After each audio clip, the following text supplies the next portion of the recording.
Hello and welcome to Royale Without Cheese, our bi-weekly podcast in which we discuss both the classic and the unknown of Hollywood and foreign cinema from the then and now.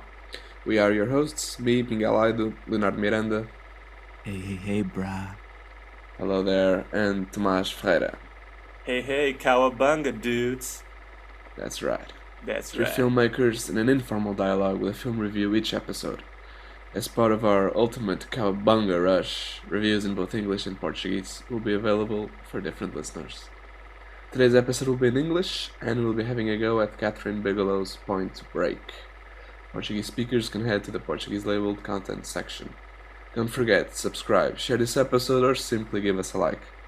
That's how our podcast can grow ever groovier. Now sit back and enjoy. Surf's up, bro. Get your surfboard, and the fun is on.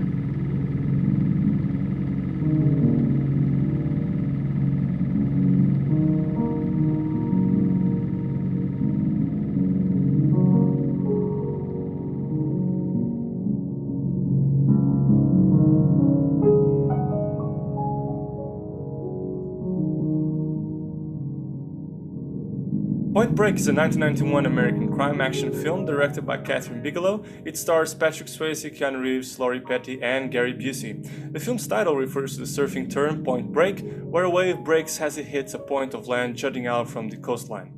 The film features Reeves as an undercover FBI agent, Johnny Utah, who is tasked with investigating the identities of a group of bank robbers who turns out are a group of spiritual daredevil California surfers. On their hunt, Johnny develops a complex relationship with the group's leader, Bodie. Point Break sure sounds like a rad cowabunga, dudes, but what does Royale Without Cheese make of it? I really like the film. I know it shouldn't work. It feels like on paper the film doesn't. It's like stupid. I It still felt the works. same thing. It's so ridiculous, the idea. Yeah. The whole idea is ridiculous. The acting, everybody's doing different things. Yeah. But I don't know. It just worked for me. I really felt it. I was super engaged with it all. Yeah, I was engaged as well. Although I have kind of some complaints, like with the script towards the end. Yeah. Like really things that don't make sense. But Well, that's why I am semi-engaged. I wasn't, it's much like Better Tomorrow. It's not my particular taste of film. It's like there are things about it that I like, and then things about it that don't really surf with me.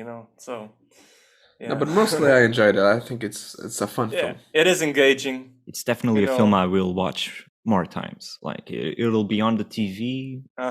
It'll be keeping me company, for sure. Cool. Yes. It's definitely a film that it stops here for me. It's like maybe one day, I saw it late at night, so your perspectives, changes, depending on the time of day. I saw it late at night. I think it's a perfect late night film. Oh yeah, no. Yes. Sometimes films are better with me in the morning or better with me in the afternoon. Okay, yeah, depends. no, depends on the mood, but I think this one on the mood.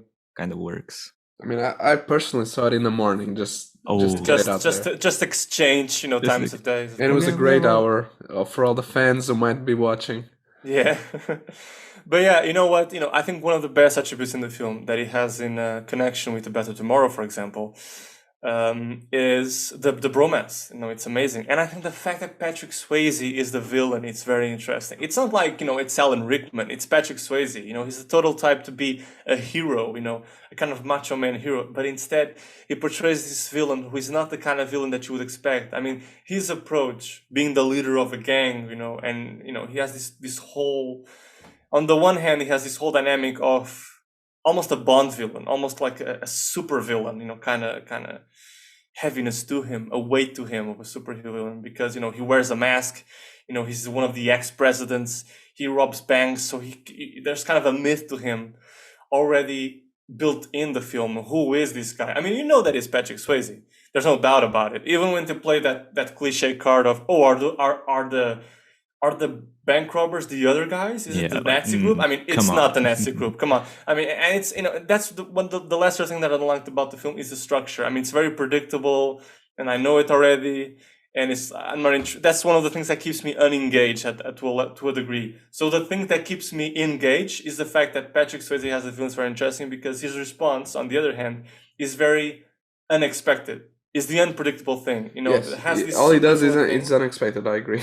Yeah, like his response to finding out that, you know, his freshly made best friend John Utah is actually an FBI agent, which happens almost like midpoint in the film, is to actually, you know what, dudes, I'm not gonna kill him. You know, that's what he says to the gang. You know, I'm gonna give him the ultimate rush. So, you know, his response is not to kind of kill him or whatever, is to get to him and just do skydiving. But Let's the do thing skydiving. is, You know, It's not just skydiving though. It's not just kidnapping skydiving, of course. his girlfriend. Yeah. There's a point at the end, but Yeah, even then, even when he does it, even when he shows that he does a gruesome thing, he needs to have some kind of speech where he says, you know, this is not my style, man. So I need another person to do it. I don't like it. You know, violence is not with me. It's kind of hypocritical and contradictory because, you know, he has dealt with violence before, even if not directly killed someone. You know, he's a robber. You know, he has people at gunpoint. So it's very interesting to see the duality in the character of Patrick Swayze. I think he's a strong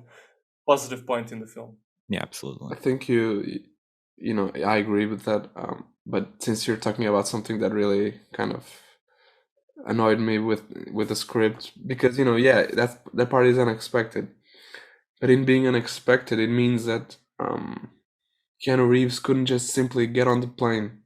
Like he clearly is going to kill you or drop you off the plane without a parachute. Why do you get on the plane? I didn't feel that. I'm on mic on this end because although there's this whole side of the character of Swayze, I was also thinking, dude, you don't need to go to this plane. You guys don't understand. You don't understand it. You don't get it. There's so many things that you can don't be. get it. How much in Of love course. he is with Bodhi. He loves that guy. It's like acid in your mouth, Yeah. man. You want me to get me so much, you know. He's super enamored with them, Yeah. and he loves it. I mean, the whole thing. He's in love with them in that when they're jumping down the plane. They really bond there. I don't know. I really bought it. Yeah, I really bought it. But at the time, he already knows. And there's a tension. Like I understand what you mean, but he's like clearly there's a tension there. He's like, what are these guys gonna do to me? He even says the thing with the whole play with the parachutes. I get that. I guess he didn't have to going on the plane. Nobody's forcing him. But there's he's an FBI agent and he's in love with these guys. He's like the curiosity of the moment. Like, what are we gonna do? Yeah, but potentially killing him. I mean, it's like, yeah, I can have a really big rush, but at the risk of perhaps dying. Just I don't know if it's a difficult point. You know, I can understand both ends of the knife. You know, like I can understand, you know, Leo's, you know, argument and yours as well. You know, you can't take either side. It comes down to a matter of choice. From what angle do you rather feel or experience the film? You know, yeah, of course. So it's yeah, but I understand. It's I mean, am I going on the plane with these guys? I guess not. But you're not a surfer. You don't feel it. Of course, I'm not a surfer. I'm not within the experience. He has been accepted into the spirituality. Yeah, and there's a thing also that out of all the sports in the film, surfing is the thing that I care the less. Like perhaps because, you know, I'm watching this film from the point of view of someone who doesn't care for sports myself. You know, when Miguel said, you know, you come out of this film and you really want to do surfing, man, and I'm like, I don't want to do that, man. You know, it's because you want to join the FBI and do organizational work. Yeah, man. That's my I want to be in the office. Point. I want to be in the office. I want to do paperwork, man. Yeah, paperwork. Yeah, I want to be bossed around by Gary Busey. Gary Busey doing the surfing. No, by John C. McGinley. Oh, exactly. McGinley. Yeah. Oh, he's great. True. He's the uptight guy. Yeah, I think the surfing is shot very beautifully in this film. Just the opening scene, in contraposition with this guy who is in law enforcement, Johnny Utah, getting his 5-star rating or whatever in the gun range is interesting because, you know, you have this play with the gun range at the beginning of the film, feeling like a sport itself, you know, and the hunt of the criminals feeling like a sport itself. And you have these very uptight guys in law enforcement, in the FBI, in counterpoint to these guys in surfing sports who are completely anti-system, completely, you know, the anti-capitalism, you know, guys. So that's an interesting dynamic in the film, and how they relate. But there are a lot of things that it can raise problems with the film in terms of narrative. Just the raids to the guys in. Yeah, that scene is. Yeah. I really don't like it. Okay, Yeah. thanks. We all agree Yeah, that we scene all is agree that- ridiculous. It feels like it feels, but it does feel like a symptom of how the Americans deal with like crime. I think because it's shoot like, it up, man. shoot it up everywhere. Let's take the gun out. Yeah, It's both like- sides. They're And Gary insane. Busey just headshots a guy, and then he talks about it after. I had to kill that guy. Like, no, you didn't. No, you didn't. That's traumatizing. And they're fighting a woman naked in the bathroom. It's Yeah. just like, I think the film, it really loses me there a little it does, it does, like Wu, it does make me wonder, is he aware of the silliness of this, of how law enforcement sometimes it's a little bit, with their gun usage, is a little bit, goes a little bit overboard, or is he, is she, or is Kathryn Bigelow not aware of this? bit. And James Cameron. I don't know, and James Cameron, who was at the time her husband. Yeah, exactly. know, And they did rewrites. They said they mostly reshaped the script a little bit to make the story tighter. So I guess they are to blame in that scene, because it comes right after he has this like transcendental moment with the surfers, and he wakes up in the beach. He's like, "Oh my god, I'm late." Then he gets up and goes to the raid, and suddenly he's like, there's just a construct of a contrast with the previous scene with this one, the raid. It's really. And why do these guys get so riled up with just a guy that seems to be looking for a dog? Because that's the whole point in the beginning. He's just looking for a dog, and the guys have no reason to be that suspecting. But they get the guns like they're gonna kill him for searching a dog. Yeah, it's really weird. I'm gonna shoot these guys, man. Oh my god, it's so. The one thing I like in And it. Gary Busey is so funny when he enters, because it's like, "Where's my dog? Where's my dog?" The FBI get the guy. They just shoot him. It's so funny. That's the best thing. It's like, FBI, honey, get the hell out of here. yeah, FBI, get the fuck out. That's the best thing. Also, I mean, in the midst of it all, the silliness of it, and fighting the naked lady in the bathroom, and the whole way this gang reacts to Gary Busey at the door. The interesting thing is the lawnmower getting in the radio. They can't listen to him. It's so silly. Like, oh, I can hear him. It's the lawnmower. It's just, Yeah. it's so important. It's a small little thing. But the lawnmower comes back and really tenses up the scene. Yeah. It's just, but it does get, the tension up. I don't want Gary Busey to die, but Of then course. he's further up in the film, he does die. So, R.I.P. Which is another thing that seems a bit like forced, because would these two guys really go to that airport alone, and one gets killed? It seems so unnecessary how these things sometimes turn out for these characters. I mean, Gary Busey's It character, feels predictable. if they had backup, he wouldn't have died. Yeah, that's the problem. They're doing everything solo. Mostly it feels like they're kind of incompetent. I don't believe at the end that Johnny Utah would remain a cop, that he wouldn't fire him. I was a bit surprised that he keeps on the mission, and he has the backup. I believe more that he keeps up after these guys because of this quasi love with Yeah, I think that's the Bodhi point. and finding the spiritualism. But I have problems with, I don't believe the love interest. I don't believe the relationship. It's like, I'm sorry, like I don't get why he's so frustrated with this girl and finding her out, like, you changed my life. Also because this comes from, I don't believe it because Keanu Reeves is it's not a great actor. So it's like, I don't believe. Nah. I don't believe he's. I highly disagree with that. Well, I don't believe. I'm sorry. I have problems with Keanu Reeves. Keanu is a fantastic actor. Fantastic. Oh my god, Jesus Christ! I just can't You get it. just don't get Keanu. You don't get it. You I either can't- get it or you don't. It's like Shyamalan. You don't get Shyamalan, like you don't get Keanu. The thing is, that's a very interesting comparison. We'll talk about it, but I don't like Keanu. I only like, I like Keanu Reeves. He's like an ingredient that you apply to certain films, and there in certain films he works. I like him in The Matrix very much. He's very robotic. I like him in John Wick very much. He's very robotic. I don't like him in Point Break that much. It's like I think it demands from him a certain kind of emotion because it's a very silly plot film.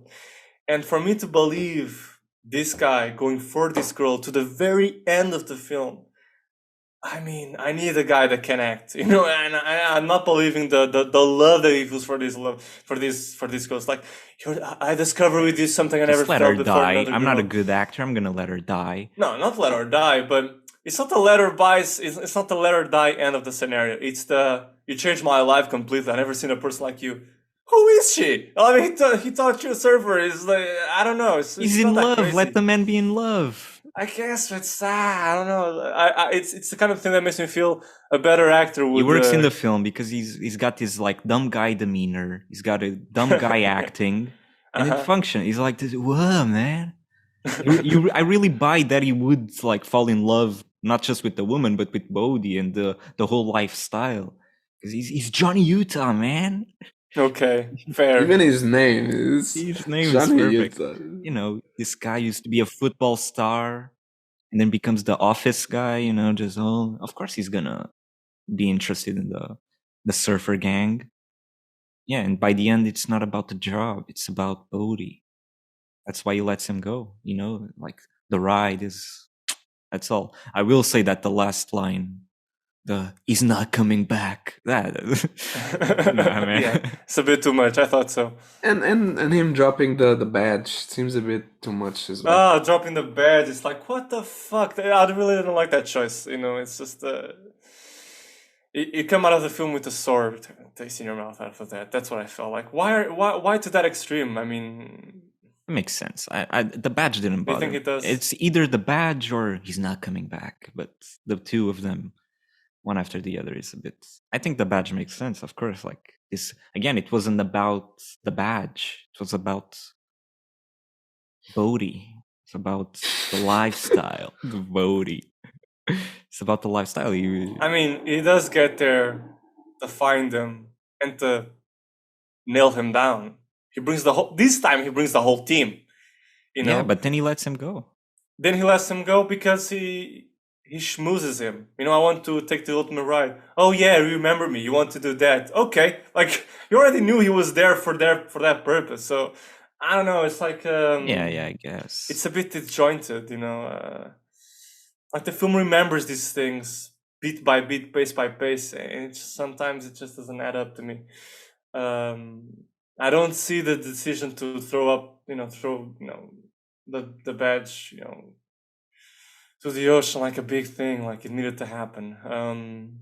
What do you think of? No, the interesting thing about the film that I would like to ask you is I do find it very interesting that you have this female perspective on this male bromance. You have Kathryn Bigelow in this very male-induced environment. What do you think of that? I think it's very interesting that she gets this down so perfectly. These two guys. No, yeah, it's interesting because she does often female leads with Zero Dark 30. Not so much the Hurt Locker, actually. Yeah, I wouldn't say often. Yeah, maybe not often. Maybe like 50-50. But yeah, in this one it's just men. What was your question? No, just a female perspective on a very male-induced, environment, film, storyline, the relationships in it. I think she, normally in these films you would have a Michael Bay, like in Bad Boys or something like that, in an action film. We were talking about John Woo and Michael Mann. They also do similar things to this, the bromance. Mm-hmm. Yeah. I think no, precisely. For an action film, you normally have a male film director, as you mostly have male directors. It's fresh to see a female director doing an action film. I think. I'm not like there's a clear distinction between men and women. It's like I don't know. Like if you told me, I'm not saying there's a clear distinction. Yeah, no. I'm not saying that you're saying that. I'm just saying if you told me, like, if you had to guess, was this directed by a man or a woman? Like you wouldn't know. Probably wouldn't know because it's a very masculine film. I'm in terms of noticing it more because of a logistical standpoint. Like most of these kind of films are directed by male directors, exactly. and most have a lot of films with male direction. Here you have a film that you don't see often with a female director doing it. So that's an interesting tidbit. Yeah, I mean, Kathryn, like she's a. I don't know how I approach her. I'm not too familiar with her work. She seems to me more of a craftswoman in terms of the way she approaches directing. Miguel seems to be the connoisseur more of her. I feel like he has seen more films of her. Yeah, I've seen The Hurt Locker as well, and Zero Dark 30. Yeah, I mean, I think she's really efficient. Like, I mean, directing wise, I think she has very interesting choices with The Hurt Locker. The sort of film that she creates, and the story itself, what the situation that is being told, and she does it very well. And Zero Dark 30 as well. I mean, it could have been a very difficult film to make, but I think everything is there. Yeah, it happens that she does these sort of war-related scenarios, or as you said, masculine-driven worlds. But really, I think it just happens to be in that direction. It doesn't necessarily need to represent anything more than that. Ultimately, I just think she does very, very solid work. And I think she does it here as well. I mean, the main faults I have with the film with Point Break are script-wise. Yeah, me too. Because directing-wise, I think it's very... Oh, directing-wise, it's very good. I mean, there are some beautiful images, I think, even when they're surfing. That beginning with the cross-cutting, with them surfing, and with the Keanu Reeves in the rain, very physical. You really feel that, the physical attributes of the film. I love that beginning. It really and immediately creates the connection between them that is to come later in the film. And she does it with purely through the physical nature of both actions, and how there's a similarity almost in it. Him rolling around in the water, in the rain, shooting the targets, and them, surfing. And then that meme. I am an FBI. FBI agent. No, also in terms of the directing, I think one of the things I was most impressed with was the way she uses what I think is the Steadicam. There is this huge, long chase sequence on foot between Johnny Utah and Bodhi once Johnny catches him robbing a bank. I mean, again, another silly mistake of script. These guys are not backed up. And then they're like, give me 2 hot dogs. And he goes out for hot dogs, comes in, they completely miss the robbers. They're already on the fleet. How is that a mistake of the script? That's obviously intentional. That's obviously intentional. It's just, it's like, I mean, you are working on this for months and you let yourself. But the whole point is that they are bad, and the McGinley or whatever, he's always telling me, stop fucking around, man. He's always screaming at them because they're awful. I need to accept that they're bad.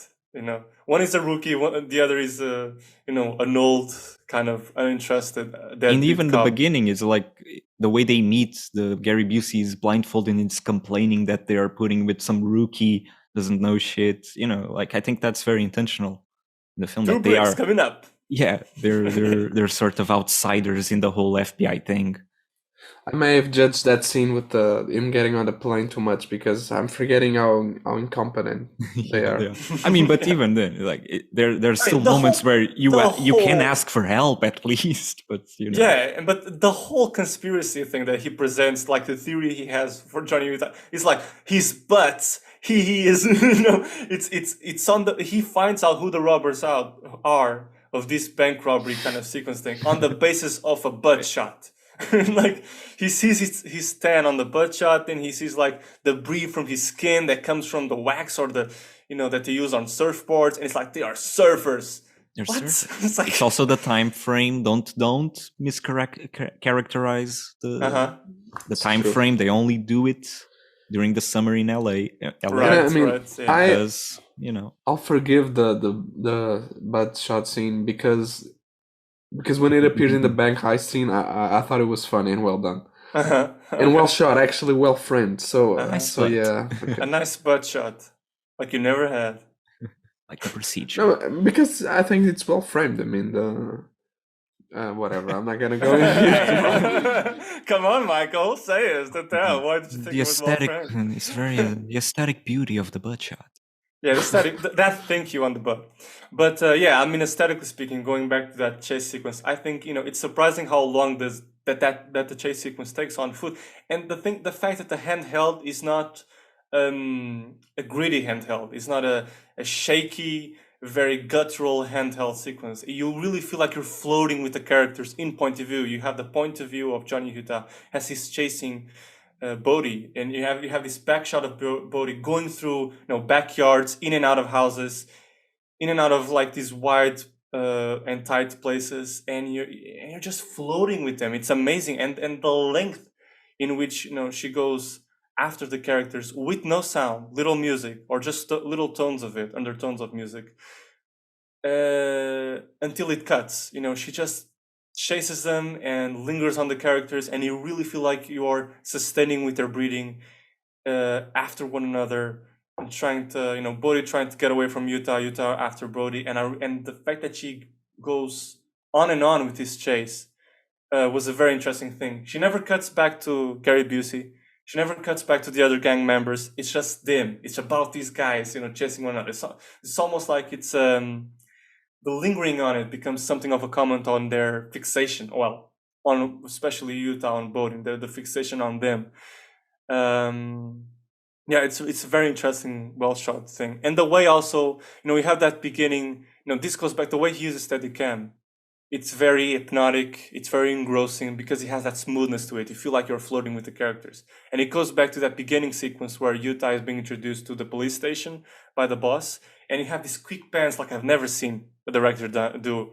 Where, she's doing this tracking shot around the boss and the police station boss and Johnny Utah, him introducing him to the station and all, his workplace.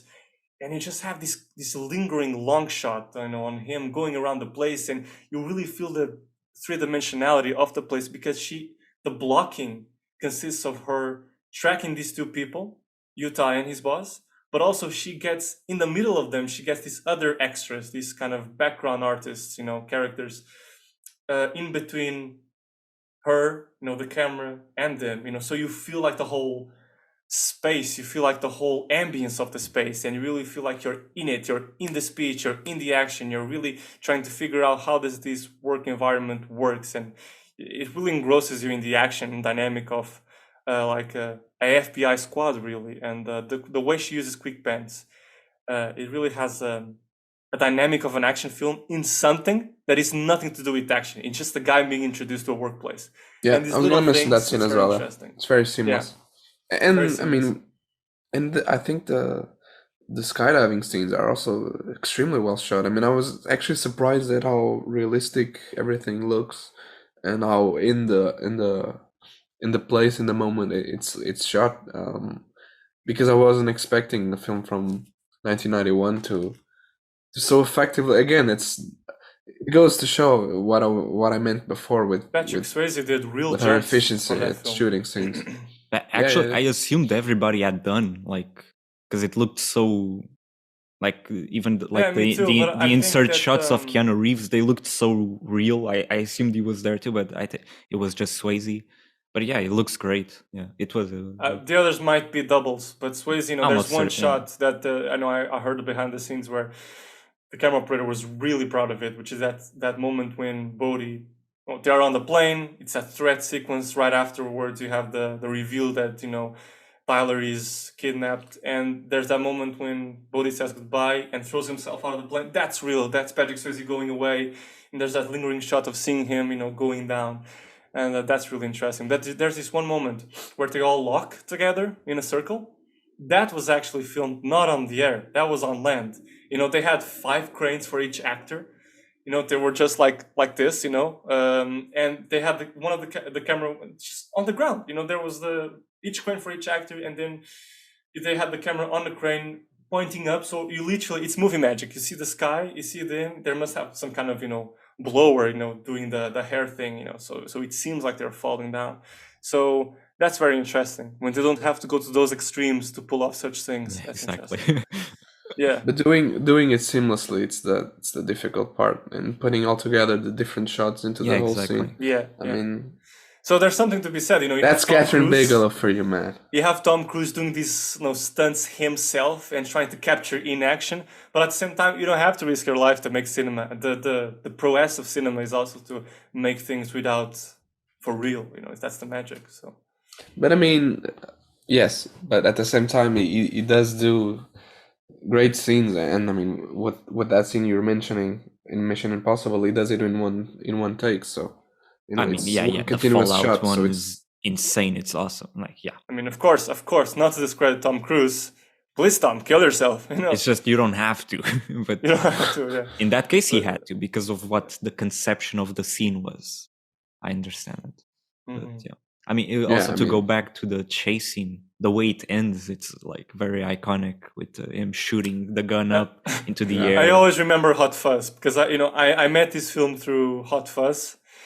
Yeah, have you never shot a gun, into the air and gone No, I have never shot a gun into the air and gone So it's very funny.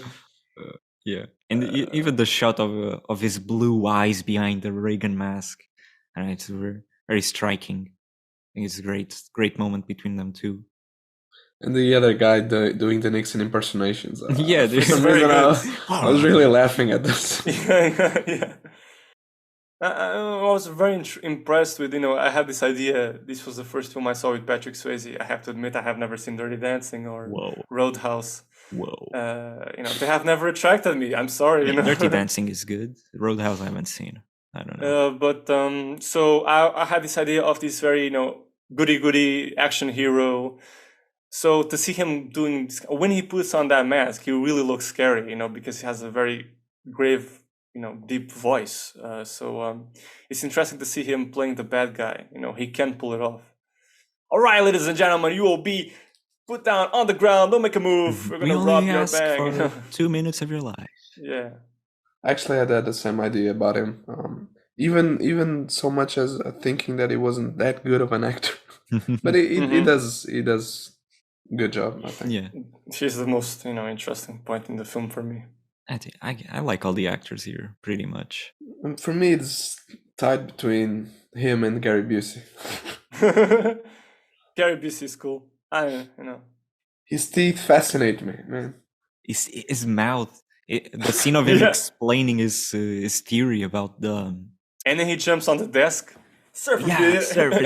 The whole scene is also like the dynamic between them. Even Keanu Reeves in that scene is good. Like, that's some acting. He's doing good acting there. He's eating the thing. Oh, really? All right. Like, because he doesn't have to talk much, so it's great. I really like that scene. It's really. I think he's a good actor, man. Have you seen Speed? He's great in Speed. I haven't seen Speed, and it's with Dennis Hopper. As the villain, which I like. Yeah. And then you have Speed 2, Cruise Control, or whatever it is, which is with Willem Dafoe as the villain. That I haven't seen. But I mean, in the first Speed, it's clearly a different character. He's much like mean and yeah. Mm-hmm. And he does that well. I mean, he's just a good actor, man. Just let him be Keanu, man. I'll let him be. He's a weird actor, but that doesn't mean it's not good. I like what he brings. I like him in certain films. He just didn't work for me in this. He works for me in this film in certain moments. I'll do admit, because he has that demeanor of the cowabunga dude and the way he uses. But sometimes, he doesn't really like. At one point, they're cutting hair on the beach. That's something in your hair, brah. Yeah, I don't believe it because it's that scene comprises of How is that the scene you don't believe? That's when he's the most cowabunga. Yeah, exactly. It should be right. It should be, but the thing is, because it really depends on him selling the idea of I'm a surfer dude too, and then I turn into the cop. There's this scene where he cuts the hair and then he's all and then he becomes serious, like when he makes a turn and leaves the person. I don't believe the change. I don't believe the twist. Because he's Keanu Reeves. He's constantly in that zone of cowabunga, dude. I'm like this. I'm relaxed. So, there's no change. When he's a cop, he is a surfer. When he's a surfer, he's a surfer. He's already a surfer. He's already in a very relaxed demeanor, very inward. So, I'm sorry. Like in certain movies, he works entirely for me, like The Matrix. In this film, he only works at certain moments, like when he is on the surfboard learning the lesson for the first time, or when he makes the story, when he comes up to Tyler for the first time in the bar and starts telling that story of his parents also dying. Yeah, I thought he was decent. Like, I believed him. The camera pushes in on him. When the character is acting, you think he's a good actor. I didn't say that. But that's what's happening there. What do you mean? I mean, he's literally acting like that didn't happen. Like he's lying to her about the story he's making up. He's being an actor. He's acting up, yeah. The good actor when he's an actor. I guess, but the thing it's an actor's act. See, like we're just talking about a scene just before where in character he was acting. When he was like on the beach cutting hair to another guy, he was pretending to be a surfer, like, a pot surfer like the other guy, and then he changes back into the FBI. He didn't work there for me, but he worked in the other scene with Tyler, so... But one is a more challenging acting. The other is like goofy. Ooh, it's a comic scene, It's like... Yeah, exactly. I guess.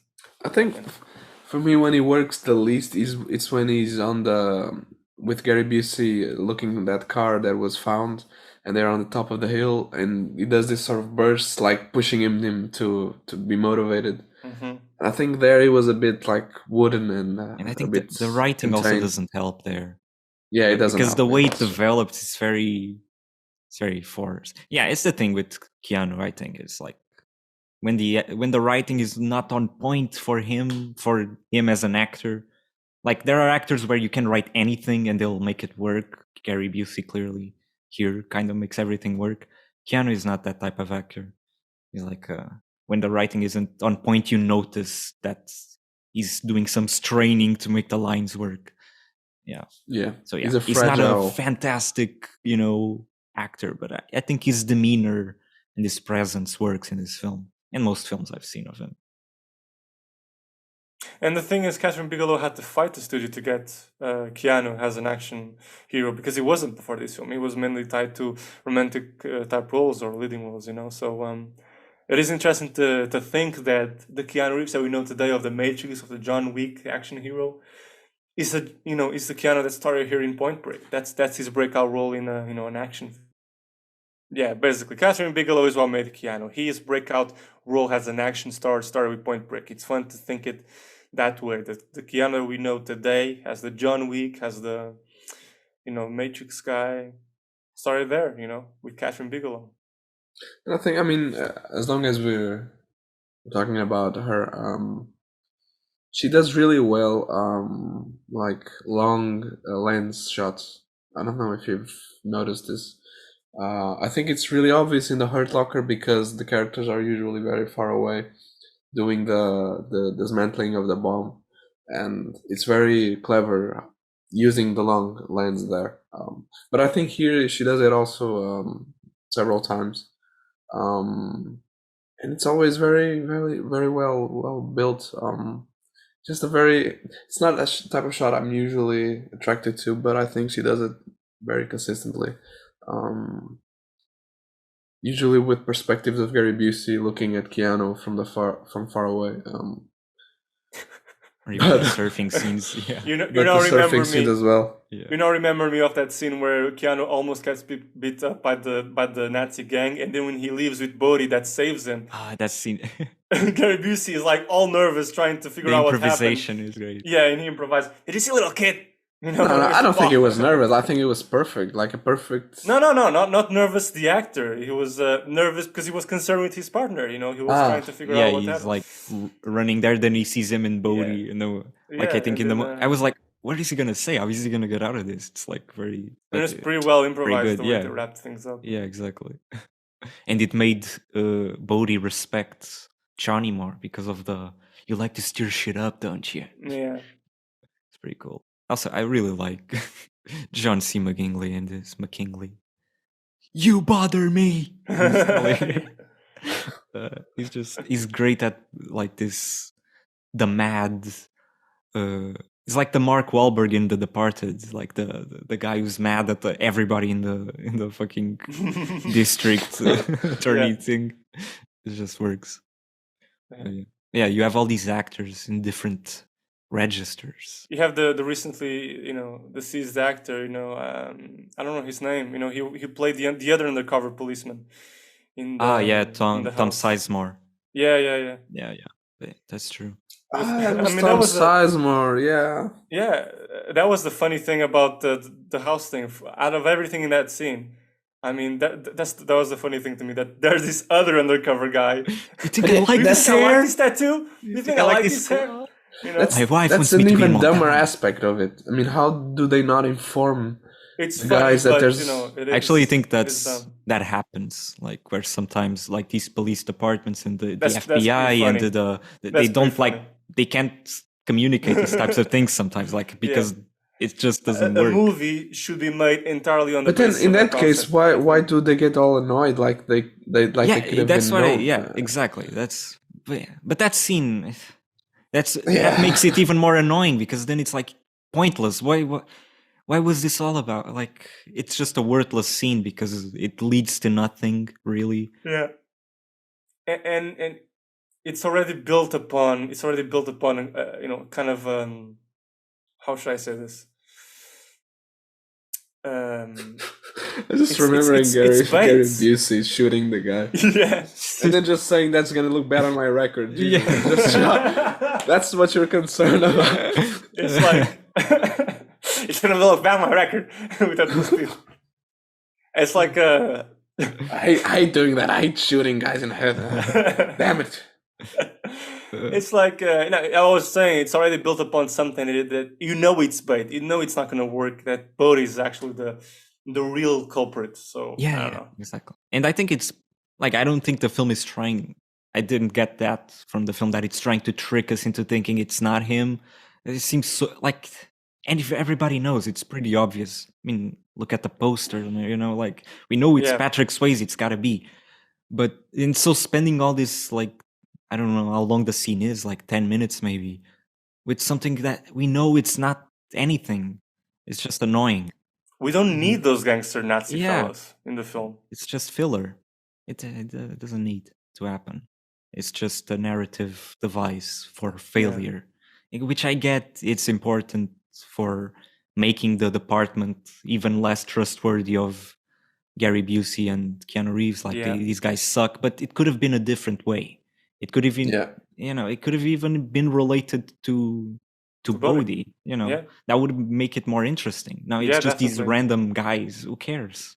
Yeah, sad. But still, strong film. I like it. It's a good Sunday afternoon film. Sunday night. Put it on the TV. You don't have to pay full attention to it. You can, if you need to go to the bathroom, you don't need to pause it. You can just go and come back. You'll be filled. Or you can go to the bathroom in the shootout scene. Yeah, exactly. Oh yeah, when you see Keanu Reeves wake up from the beach and you say, "Oh, I'm late. I'm late." You can go make something. Go make some food. Yeah. This is our recommended pause moment, by the way. You don't have to watch films, really. You don't have to watch all of it. I need to come back to this because, like, the premise of the film, it's so ridiculous, yet she makes it work. Yeah, I think that's the highest praise you can give her. She makes this ridiculous thing about bank robbers being surfers and paying this endless summer journeys with the money that they make from the robberies into something believable and kind of they can rob banks and surf and he gets himself into that. I mean, makes sense. Also, because it's goddamn Kathryn, goddamn. It's her as a director and her as a screenwriter. There's a logic to the idea where you can understand that this type of fellows would go to this type of extreme. Within their spiritualism, and Bodhi, who's like a short name from Bodhisattva or whatever it is. Like that. It comes it stands from the Hinduism. So the ideas lock together pretty neatly and well. So you can buy into it really easily. It does look. It's that kind of stuff that if told in a conversation, there's a film about this, you'd be like, "What the fuck?" Yeah, but, exactly. And in pitching it also, how do you green light this? But I mean, yeah, that's where Cameron comes in handy. James Cameron, like having the Yeah. you know, I the don't know background how well behind him. known was James Cameron at the time. I Had he mean, made the Aliens already? Terminator, Aliens. Already? Yeah. This is 91. Okay. I always think that Terminator is 91 or 90. It's 84. It's 84? Whoosh, okay. 84 is I thought it was Terminator. around- No, because Terminator 2 is in the 90s, I think. Yeah.